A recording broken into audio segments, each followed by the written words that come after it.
Professeur Chaput, je vous ai observé tout au long de la journée, appliqué à prendre des notes, car il vous revient en votre triple qualité de professeur émérite de l'Université Paris 1, Panthéon-Sorbonne, de directeur scientifique du laboratoire de droit économique francophone, et également d'arbitre et consultant en droit des affaires. Il vous revient, dis-je, la charge difficile de synthétiser le débat du jour. Je m'en tiendrai, si vous voulez, peut-être à des points de vue qui sont évidemment éventuellement critiquables, contestables, et qui ne m'engagent même pas, puisque je me réserve la possibilité, après mûre réflexion, de changer d'avis. Mais la première impression que j'ai, et j'en remercie les organisateurs, c'est pas une formule de politesse, et je vous remercie de m'avoir invité, c'est une impression réconfortante. C'est une impression réconfortante alors que l'on vit dans une présentation qui est souvent faite par la presse, par les médias, d'une société qui serait cynique, mue par la compétitivité et l'égoïsme. Et il y a un ouvrage que l'on vient de rééditer qui est La fable des abeilles de Mandeville, où Mandeville dit « ce qui fait la vertu publique, ce sont en réalité les vices privés ». Et alors, je me dis quand même qu'aujourd'hui, vous avez démontré le contraire, parce que les vices privés, par exemple, l'alcoolisme, c'est un vice privé. Oui, certes, ça peut enrichir, et à l'époque, la couronne anglaise qui peut taxer les ventes de boissons, mais on sent bien qu'on est dans le domaine même du paradoxe, parce que je ne pense pas que l'être humain soit foncièrement méchant ou mauvais, mais je peux me tromper, ça, c'est une forme d'optimisme. Mais je me souviens, puisque vous avez cité Socrate, qu'il y a cette formule de Socrate, nul n'est volontairement méchant. Et souvent, ce qui manque, c'est la prise de conscience. La prise de conscience de l'existence de l'autre. Et c'est certainement, je dirais, le dénominateur commun de cette journée. Puisque comme vous, Madame Planès, Madame la Présidente, je me suis interrogé, quel lien y a-t-il entre la médiation, qui serait au cœur de la responsabilité sociale et environnementale ? Alors, pour répondre immédiatement à cette question, il y a deux réponses. La première réponse, c'est en tout cas la conviction que j'ai acquise en vous écoutant, c'est la reconnaissance de l'autre. Mais pas, je dirais, l'empathie qui consisterait à dire « Ah oui, je ressens ce que ressent l'autre, et puis peu m'importe ». Non, ce n'est pas ça. C'est la reconnaissance de l'autre, mais c'est pas non plus l'altruisme en disant « je vais être généreux », c'est de reconnaître l'autre en tant qu'égal. Autrement dit, il a comme moi, d'où la difficulté de la synthèse, il a comme moi droit à la parole. Ma parole n'a pas plus de dignité que la sienne. Et ça, c'est une tâche difficile. De ne pas se trouver, et pour nous enseignants, c'est ce qui nous arrive parfois, on est un peu dans une situation, je dirais, de supériorité, parce qu'on nous met sur une estrade, et puis on est au-dessus des autres, et puis on affirme. Non, c'est pas ça, ma parole, que je fasse attention à ce que je dise. Et si j'avais le temps, j'aurais développé un petit peu un dialogue de Socrate qui est trop peu connu, sauf dans les universités, c'est le Tifron, qui permet aux philosophes et aux juristes de se retrouver. Oh, l'histoire est simple. Vous m'accordez combien de temps, si je pourrais ? Bon, alors, l'histoire est celle-ci. Et vous allez voir que ça n'est pas éloigné de votre problème. On est évidemment à Athènes, et un père qui est agriculteur demande à son fils, tout autant agriculteur, de lui prêter... Alors, lui prêter un travailleur. Alors, on ne sait pas bien si c'est un travailleur ou un esclave ou un objet. En tout cas, il lui prête parce que les vendanges sont là. Et cet esclave ou cet homme est un alcoolique. Donc ça rejoint certaines addictions dont on a parlé. Et il est alcoolique et en même temps c'est un forcené. Ce qui fait qu'il se jette sur les autres et il les blesse. Alors évidemment, le chef d'entreprise, il en peut dire, le fait attacher, le fait lier et jeter dans un fossé. Puis la question se pose, qu'est-ce qu'on va en faire ? Question juridique. Il faut aller chercher... Alors, le sage, je dirais le juriste, l'homme, le jurisprudent. Mais alors, le temps qu'il arrive, l'alcoolique, lui, est dans son fossé, et puis en plein soleil d'abord, puis il y a la nuit, il fait quand même froid, même en Grèce, et il meurt. Alors, problème qui va se poser. Est-ce que le fils peut faire un procès à son père? C'est pas de savoir que l'esclave est mort. Bon, ça, évidemment, il y a un outil qui a disparu, qu'on a perdu. Mais est-ce que le fils peut faire un procès à son père? Et c'est là où Socrate intervient. Et Tifron interroge Socrate. D'ailleurs, c'est peu avant le procès de Socrate, il se retrouve devant le tribunal. Et Tifron dit, je suis très embêté parce que, qu'est-ce que je dois faire? Où est la justice? Alors, Socrate lui dit, et c'est le début de notre réflexion, évidemment, quand il s'agit de compter, quand il s'agit de mesurer, quand il s'agit de peser, tout le monde peut être d'accord, sauf à fausser les balances, mais c'est un autre domaine. En revanche, quand on aborde le domaine du juste, c'est là où l'amour ou la haine va apparaître. C'est que chacun va penser que sa cause est juste. Autrement dit, toi, tu vas penser au Tifron que ta cause est juste et qu'il faut réparer le décès d'un homme. D'abord, c'est un homme et ensuite, c'est un outil de travail. Mais ton père va penser, c'est l'autorité paternelle, la révérence que tu dois avoir à son égard. Même, dit-il, parmi les dieux, il peut y avoir des disputes de ce genre. D'ailleurs, Zeus lui-même tuait son père, ils se sont entretués. Donc là, on voit apparaître le freudisme. Et Socrate dit, en réalité, dans ce domaine du juste, il n'y a qu'une solution. Cette solution, c'est l'accord. Mais ce n'est pas seulement l'accord avec l'autre, c'est l'accord avec soi-même, c'est-à-dire d'avoir pleinement conscience de ce que l'on veut, de ce que l'on est et de ce que l'on dit. Et je crois que c'est un peu le débat d'aujourd'hui. Alors, vous avez très bien dit ce que vous avez dit. Alors, j'ai enseigné, je le dis, j'ai enseigné à Louvain, la Neuve, donc je suis un petit peu belge. Et tout de suite, parce qu'avec les compliments, bon, il faut que j'en profite. Alors, les plaisanteries, je suis d'accord avec vous, je me sens attaqué d'ailleurs quand il y a ce type de plaisanterie. Donc, ce que vous avez dit me paraît fondamental. En citant Paul Ricoeur, on pourrait aussi, il s'en est inspiré de citer John Rawls. C'est-à-dire qu'il y a des droits qui sont imprescriptibles, irréductibles, dont on ne peut pas priver une personne. Ces droits, ce sont les droits des citoyens. En revanche, les droits économiques, et c'est là où notre société a des progrès à faire, nos droits économiques supposent au contraire que ce soit le plus démuni qui reçoive le plus. Et donc, il y a une obligation sur le plan économique de rétablir l'équilibre, alors que sur le plan politique, il y a une égalité des droits.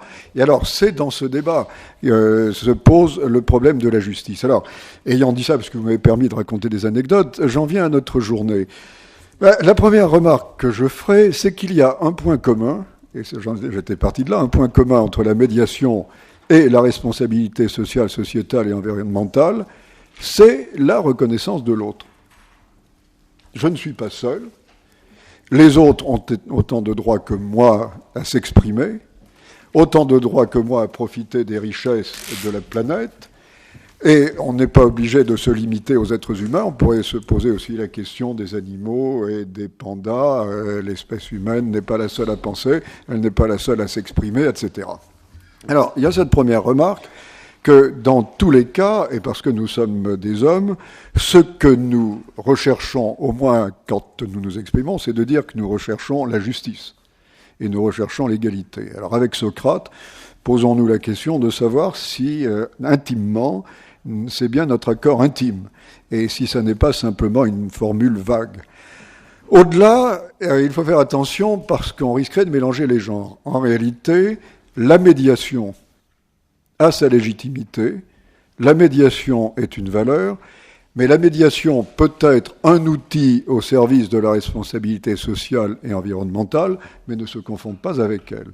Alors, je ne serais pas tout à fait d'accord avec vous, c'est de dire que la médiation a pour finalité la justice. Ou là, je limiterai peut-être un peu la question. Le médiateur, à mon avis, et c'est un avis de juriste, le médiateur a pour mission de permettre à toutes les parties de s'exprimer. Mais c'est aux parties elles-mêmes de découvrir ce qui est leur justice. Donc le médiateur, en ce sens, oui, correspond bien à une approche éthique, c'est de faire en sorte qu'il y ait une véritable communication. Et le professeur Leroy, j'y reviendrai, a raison de parler des problèmes culturels. C'est qu'il ne s'agit pas d'employer des mots, il faut que ces mots soient compris de l'un et de l'autre, de celui qui parle comme de celui qui entend. Donc sur ce point, c'est vrai qu'il y a une éthique de la médiation. C'est vrai qu'il y a une volonté dans la médiation d'une justice, mais qui est du même coup une justice humaine. Ce n'est pas une morale d'ailleurs, c'est une éthique. C'est de permettre à chacun, en conscience et en responsabilité, avec une intime conviction, tant pis pour lui, ce sera le remords, mais de participer à un débat et de rechercher une solution qui n'est pas forcément une solution juste. La solution juste, c'est un a priori, c'est renvoyé à un tiers. Enfin, c'est une remarque, je peux me tromper. Là, à partir de là, on va évidemment rencontrer la médiation dans la responsabilité sociale et environnementale. Parce qu'évidemment, c'est un outil pour que chacun puisse s'exprimer à l'intérieur de l'entreprise, s'exprimer, comme vous l'avez dit, dans certains secteurs difficiles. J'ai une fille qui est professeure de philo dans un lycée qui est considéré comme un lycée à risque, et elle attache beaucoup d'importance justement à la communication. Et elle dit qu'à partir du moment où le message passe, déjà les problèmes sont résolus à une condition, c'est le sens des responsabilités. Et il faut évidemment une égalité dans ce domaine. On pourrait presque dire liberté, égalité, fraternité, ne demandons pas trop quand même à l'altruisme, mais après tout, notre belle devise pourrait servir. Alors je crois que, vu comme ça, la médiation a une tendance à l'universel. Elle a tendance à l'universel parce qu'elle intervient dans tous les domaines. Si on prend ce qui s'est dit aujourd'hui, l'âge, et Madame Ina Dapouze nous a montré avec le film de Paul que dès l'enfance, on peut apprendre aux gens de dialoguer. Il y a le tiers qui intervient et qui va faciliter les choses, mais les enfants ont compris. Et donc ça n'est pas quelque chose d'artificiel, ça serait bien de notre nature, nul n'est méchant volontairement. L'âge, les gens âgés, on en a parlé également. Moi, je ne vais pas reprendre toutes les tables et tous les noms, je le ferai s'il le faut par écrit, mais là, le temps m'est compté quand même. Donc, l'âge, les personnes âgées, et la maltraitance, oui, mais ça suppose aussi que ceux qui les maltraitent n'ont peut-être pas compris, n'ont pas encore accédé, je dirais, à une certaine culture. On a le domaine de la famille, on a le domaine de l'entreprise, on a le domaine de l'environnement. On a comme ça traité d'un grand nombre de domaines qui montrent bien cet aspect universel. Mais je crois qu'il ne faut pas se tromper. La médiation est quelque chose de précis. Alors, il y a eu le débat sur la rémunération ou autre, mais la médiation, on l'a dit à plusieurs reprises, on ne fait pas de la médiation comme M. Jourdain, etc. On ne s'improvise pas médiateur. Et le danger, il est là. C'est que c'est tellement agréable d'être médiateur, de donner l'impression que, dans le fond, on a une forme de supériorité, on participe dans le débat, mais on est un petit peu en dehors. Et alors, c'est là où le statut de médiateur me paraît très important. D'abord parce que le médiateur a une procédure, les juristes réapparaissent, il y a des étapes dans la médiation. Et nous savons tous, c'est vrai de la médiation, c'est vrai de l'arbitrage, c'est vrai du juge, il faut poser le problème. Et en matière d'arbitrage, il y a le compromis d'arbitrage, et où on demande aux parties, à votre avis, quel est votre conflit ? Mettez-le par écrit. Qu'est-ce que vous vous demandez les uns les autres ? Et alors déjà, le fait de le mettre par écrit éloigne. On pose le problème, et le problème se détache quelque peu de l'individu. Donc ça fait partie de votre métier. D'autre part, je crois que ce qui serait très dangereux, c'est qu'il y ait des illuminés, qu'il y ait des charlatans qui se prétendent médiateurs. Alors on a une question qui est délicate. Jusqu'à quel point l'État doit-il intervenir dans l'agrément donné aux médiateurs ?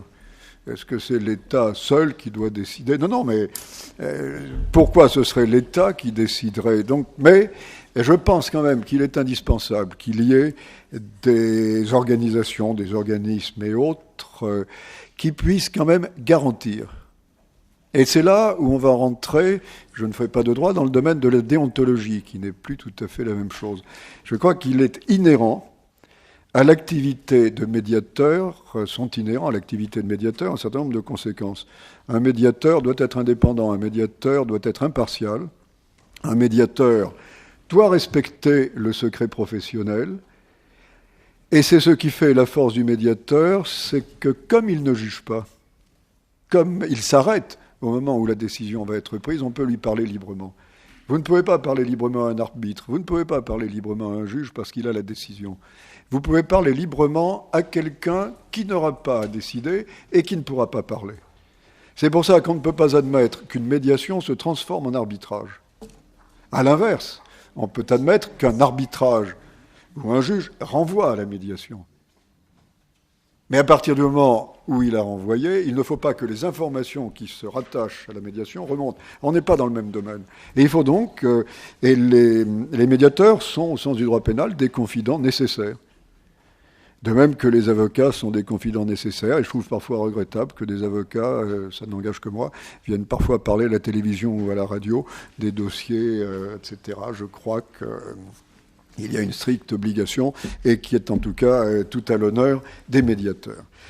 Alors il y a donc, je pense, une activité, une profession de médiateur qui a sa légitimité, qui appelle à la vigilance. L'autre observation que je ferai, c'est de savoir si le médiateur, lui, a un objet universel. Est-ce qu'on peut être médiateur de tous les cas? Alors c'est là où apparaît le problème des cultures. Je pense que pour être médiateur, quel que soit le domaine, de la famille, de l'entreprise, etc., il faut évidemment avoir toutes les compétences et qualités que l'on exige d'un médiateur. Ça, c'est certain, c'est une base commune et qui va caractériser tous les médiateurs. Je ne pense pas non plus, mais ce sont des interrogations, après vous avez entendu, je ne pense pas non plus qu'on puisse se spécialiser médiateur en fonction, par exemple, de la machine-outil, de l'ordinateur, de ceci et de cela. Mais comme il s'agit de comprendre l'autre, et l'exemple de mon ami Leroy était très bon, quand il s'agit de pays différents, on pourrait dire de civilisations différentes, il faut faire très attention, c'est qu'on risque de se tromper lourdement. Et le médiateur risque de ne pas se rendre compte qu'en réalité, il n'y a pas de communication. Les linguistes le disent d'ailleurs, ils distinguent ce que l'on appelle la pertinence, c'est la vérité, de l'acceptabilité. L'acceptabilité, c'est ce que les autres comprennent. Vrai ou faux, mais ils ont compris. Et dans une médiation, je crois que ce phénomène d'acceptabilité est essentiel. Est-ce que l'un et l'autre, ils ont pu échanger? Or, si vous n'appartenez pas aux mêmes cultures, et même entre la France et la Belgique, il arrive que sur un même mot, on n'ait pas tout à fait la même compréhension. Nos systèmes sont voisins, mais je me souviens que l'UCL n'a pas tout à fait le même système que mon université. Enfin, nous nous comprenons sans difficulté, bien entendu, mais il faut y faire très attention. Donc, sur ce point, je pense que si tout médiateur doit avoir la même formation, il y a des domaines, famille, parce qu'il faut être capable, dans certains cas, de découvrir certaines attitudes. Le droit des successions est le pire. On a parlé des entreprises, mais alors s'il y a des gens qui s'entretuent, c'est bien dans le domaine des successions, c'est pas le monde des affaires. Le monde des affaires, à côté des batailles successorales, c'est bisounours à ce moment-là. Donc là encore, vous ne pouvez pas rentrer brutalement si vous n'en avez pas l'expérience. Alors il y a cette difficulté. En fonction, j'allais dire, de certains champs disciplinaires, il faut probablement se renseigner et essayer de comprendre, parce qu'il y a, je crois, deux risques pour un médiateur. Le premier risque, évidemment, c'est d'être incompétent, et là la question ne se pose pas. Le deuxième risque, c'est de ne pas se rendre compte que l'un des intervenants est psychologiquement en difficulté. Et le troisième, c'est la mauvaise foi. C'est-à-dire d'être victime d'une perversité qui n'est pas voulue, nul n'est méchant, etc. Et là, il y a un danger énorme. Le Code de procédure civile a des dispositions sur la médiation conventionnelle et sur la médiation judiciaire. Et dans la médiation conventionnelle, il indique qu'on ne peut pas être médiateur si on a fait l'objet de condamnation pénale, mais on ne peut être médiateur que si, je dirais, on a une certaine expérience, soit de la médiation, soit du domaine de la médiation. Alors ça, c'est une question délicate, parce que le texte est loin d'être précis. Oui, non, mais et éventuellement dans le domaine considéré. Oui, mais quelles compétences? C'est justement, c'est tout un chantier. Voilà, donc on en revient à mon problème. Est-ce qu'on est médiateur universel ou est-ce que dans certains domaines, il faut une formation spécifique en plus? Alors, si vous voulez, je ne vais pas multiplier les exemples. Ce qui me rassure, parce que vous aviez des doutes sur la culture de médiation, ce qui me rassure, c'est qu'il y a au moins deux textes récents, le Conseil d'État, dont on nous a parlé, et le Conseil d'État, dans son étude annuelle de 2013 sur l'utilisation du droit souple, a une note, une fiche numéro 5, la responsabilité sociale des entreprises RSE, et on voit qu'il faut progressivement mettre en place des mécanismes, je ne dirais pas des agences de notation, donc des tiers, qui soient capables d'apprécier s'il s'agit simplement d'une politique de communication spéculative, autrement dit du marketing, ou s'il s'agit véritablement d'éthique. De la même façon, la Commission nationale sur la Convention européenne des droits de l'homme vient également de publier un texte où elle parle de la médiation dans l'application des droits de l'homme et où elle indique l'importance de la médiation entre les États, lorsque certains États n'appliquent pas les droits de l'homme, mais aussi l'importance de la médiation pour le respect des droits de l'homme à l'intérieur d'un État entre les différents agents économiques. Ce qui fait que la journée d'aujourd'hui, moi, me paraît anticiper quelque peu sur une évolution, moi je ne suis pas prophète, mais sur une évolution qui me paraît tout à fait positive. Mais il y a aussi, je pense, dans la médiation, un élément qui est très important. Ça n'est pas de parler, c'est le silence. Donc vous me permettrez d'en revenir à ce qui me paraît le plus important, c'est le silence.